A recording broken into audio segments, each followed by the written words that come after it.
Right, let's dive straight into this explainer on Whitehall Training Module 06. Today, we're focusing on the absolute rigor required for manufacturing controls and process compliance. Because as we know, maintaining a validated state across your product's entire life cycle, well, that's simply non-negotiable. So the crucial starting point here is exactly how we define process validation. And look, it's really important to remember that it's not just a one-time event that you tick off a list and completely forget about. Not at all. Instead, it's the ongoing, documented evidence proving that your process consistently delivers a product meeting specifications, literally day in and day out. Now, that ongoing evidence is actually structured into a formal three-stage life cycle. It kicks off with stage one, which is process design, and that's entirely informed by your development data.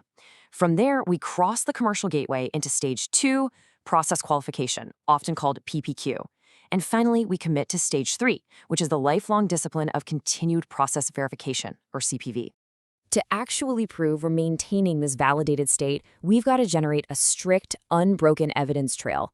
These absolutely vital deliverables stretch all the way from your overarching validation master plan and your PPQ batch records, right down to ongoing CPV plans and the annual product quality review.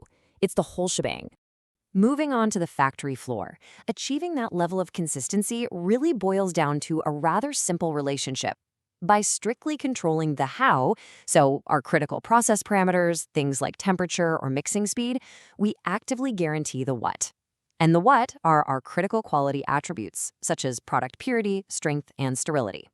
We naturally safeguard those vital attributes using a documented control strategy, and this heavily relies on in-process control testing, or IPC, to verify that parameters are staying right within their validated ranges in real time.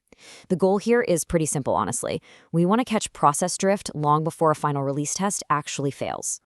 Now, of course, manufacturing is incredibly dynamic, and alterations? Well, they're inevitable.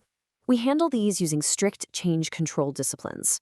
Classifying changes as major, minor, or like for like ensures the appropriate approval levels are always met. And remember, an uncontrolled change instantly jeopardizes your validated state, and I guarantee it is always a serious inspection finding. But here's the thing, you just cannot maintain a robust control strategy with unreliable machinery.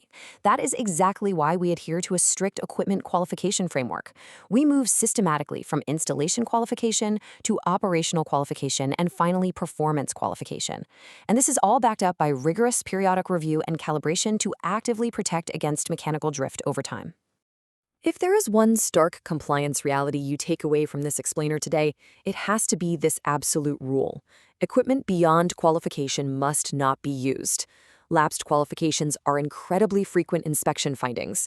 If it happens to you, you must immediately stop, requalify, and formally assess the impact on any single batch manufactured during that lapsed period. No exceptions.